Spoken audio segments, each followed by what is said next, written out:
And good morning, boys. Thank you for tapping in today's video. If you're new here, much love, and make sure you hit that subscribe button. Road to 100K, boys. And we have a good one. So this is my honest opinion, thoughts, feelings about my new bumper. It's from ADD, as is Active Desert Design. They're really good. It's a really good bumper, honestly. There's a few things I can nitpick about it. I mean, it's definitely a solid bumper. Design is great. The only thing I want to complain about the most is when it rains, the sensors kind of go stupid. There isn't many videos on the internet talking about these bumpers and how they hold up and all the aftermarket stuff, the pros and the cons about installing one of these bumpers, because it's kind of a gray area.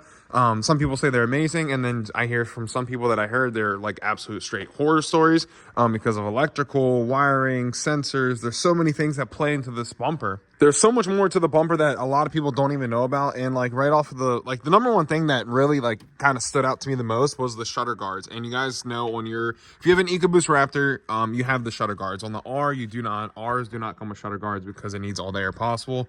But this is one thing I did like about it, is it makes the truck run a lot cooler. The transmission temperature really won't even go over 180 degrees. Granted, before it was running like 195, 198. If I'm towing the car and trailer, it's a little over 200. And if some of you guys might wondering what are the actual shutter guards, if you guys really don't know, you guys need to get up and close and personal and look up in the grill in the truck. It's little shutter fins that actually activate for fuel mileage savings. Like on the highway, they'll close. When you park your truck at night, you'll hear them go, and it makes like a little closing sound. In all honesty, the stuff is still all hooked up because you have to put it back so it doesn't throw a code. So even when like all the fins are broken out, which what you're supposed to do, you'll still hear the noise when like you start the truck and open it up, or even shut it off at night, because it goes to turn them off. But I did notice I did drop a little bit of gas mileage. So usually this truck gets, my truck, I get like 612, anywhere from 612 to 630 on a full tank of gas. Just the routes I drive. Sometimes I drive it harder than others, but it's about average about 600 to a full tank. Now, after driving it, obviously you can see you're getting a lot more airflow up here, which is going to cause a lot more drag and resistance on the truck. So therefore, I lost about 40 mpgs, and that's like for the full tank. So now I'm getting like 560, maybe 570. All depends how I'm driving, but I can definitely tell there was some loss. And I always fill up the same gas station, 93 Shell pump gas, or 93 Wawa gas. It's always 93. It's always super. But yeah, I just wanted to tell you guys that too, because I didn't really know how much you would lose. But just this section, pretty much heavy block and airflow, was good for about 20 miles per gallon each. So like think this side 20 mpgs and that side 20 mpgs, because I cost pretty much 40. It's about 40, 45 to maybe like 50 total, I would say you would lose on a full tank of gas. So I can't even imagine on the R. The R is like, it gets like 330 to a full tank. So now with that bumper on the R, you're looking about maybe 280 to a full tank. I mean, the R, it's not meant to be a Prius, but yeah, that would just be just horrible. Another thing you guys might be wondering is like, how did we tie into this? Which like little toggle did you guys tie into? So we tied into toggle number 1. And number 1, if you guys know, all the Gen 3 guys know, that is for your pod lights. The pod lights that go here. These factory pod lights, let me show you over on the R. These are the lights that we tied my big light bar into, just because I didn't want to waste another toggle switch. So yeah, the factory bumper looks good. It definitely looks really good on the R. It definitely looks much better painted black. I think if I got the R, I wouldn't have definitely changed it. But you can even see in the R, it doesn't have the fins in it either. I have literally a stack pile of fins like this big in the shed that we had to take out. But yeah, the Raptor R does not have them, which is pretty cool. I like it better like that. But it's a good thing to remove them. You're actually going to need to remove them. Everyone that's watching this video, if you're wondering, yes, you have to remove them. And the reason you have to remove them is because right over here, this is your adaptive cruise control bracket. It is a big bracket. It goes from the top to the bottom. It's a $250 attachment piece you're definitely going to need. And you're also going to need this when you upgrade your intercooler. So I'm actually getting a big, massive race intercooler from SVE Off-Road Performance. That is coming in the next 2 weeks or so. We're going to get that installed. But I want to show you guys, this goes off bank number 1 for the toggle switches, and those go off bank number 2. We might be adding some more LED lights. I'm not expecting, like, I don't want to go too crazy with the lights, but I think I might want some more. Maybe for when we go, like send the truck to Baja to go to Mexico, I want to do some pre-runner style lights that have to be mounted in the rear.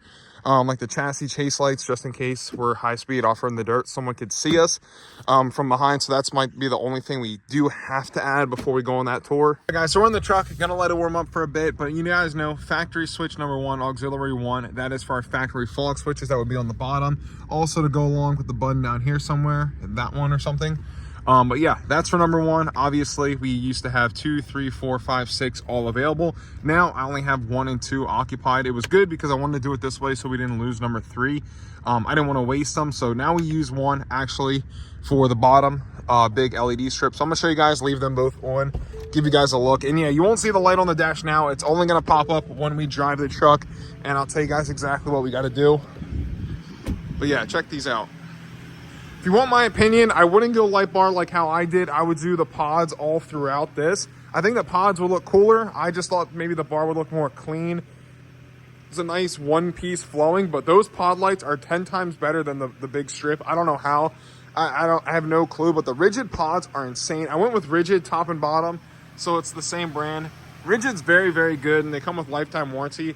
That's why I stayed with them, and plus they came factory on the truck, so they're definitely a good company. But those pod lights are brighter than that light and my headlights put together. I don't know, it's pretty crazy, but between the lights and the bumpers, it gets pretty costly pretty quick.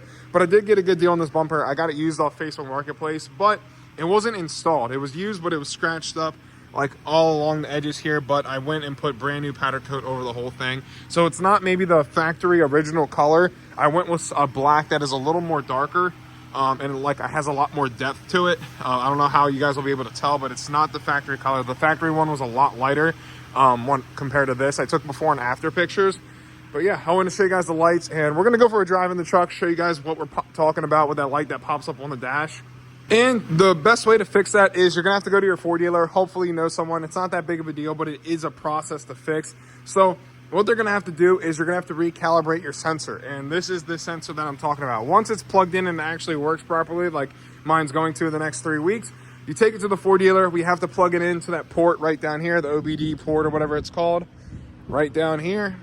Plug it in, and then we had 2 laptops pretty much running, and it has to recalibrate the truck in order to process the sensor. You're gonna have to drive at like 45, 50 miles an hour straight. The dealer's gonna have to do it, so I don't know. I have some friends at Ford dealer that can do it for me really quick. I just pull out, tell them come out, and they'll help me get it done. But for you guys, that if you guys don't know someone at a Ford dealer, it might be like a 1 day or a 2 day drop off process, and you just have to tell them you're gonna recalibrate the sensor. It's not a hard job, it's definitely not, but they're gonna have to drive your vehicle for that. Just a heads up so you guys know. Sometimes it will kick on a lot sooner. I don't know, I wanna keep the camera rolling just to show you guys, just in case it pops up right away.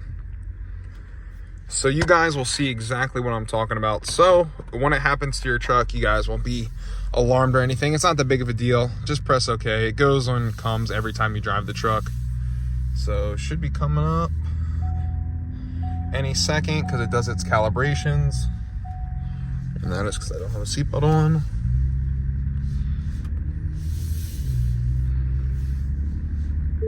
Yep.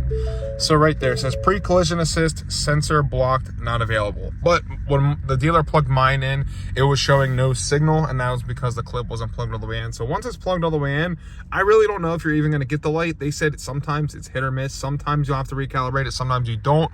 I think you still have to because you're obviously taking it apart from a different location and you're relocating it. So I think there's a 99% chance you're still going to have to get it recalibrated. But yeah, that's all that's going to pop up, and then it won't say nothing to you the rest of the day.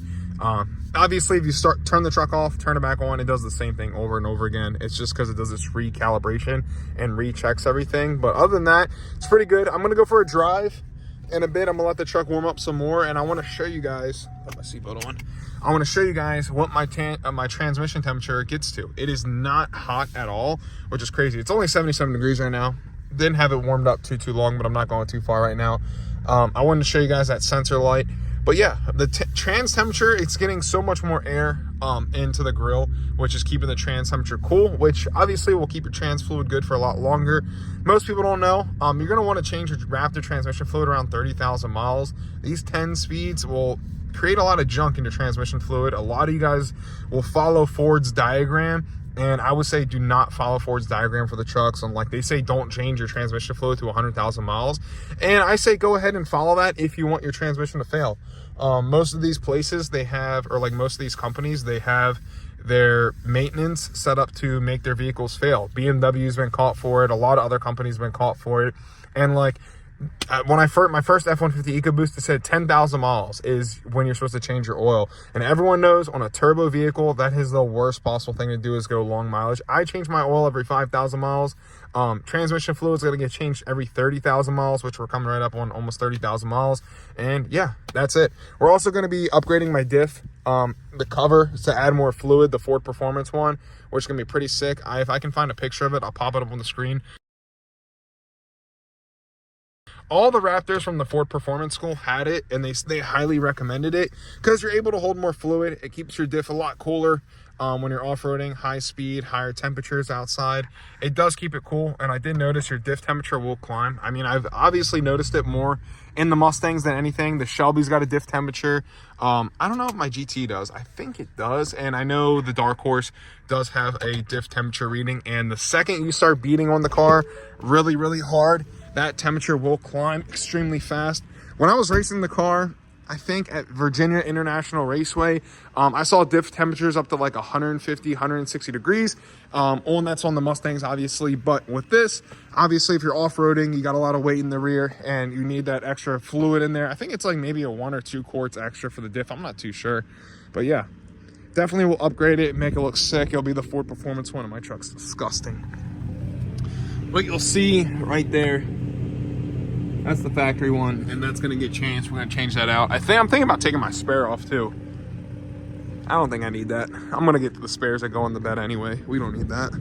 But yeah, let me know what you guys think about today's video. I'm gonna pick it back up once we go for a drive. Drop a comment. Let me know what ADD bumper you went with. And this is like literally one of the base cheap ones on the website. This was like a $3,000 bumper.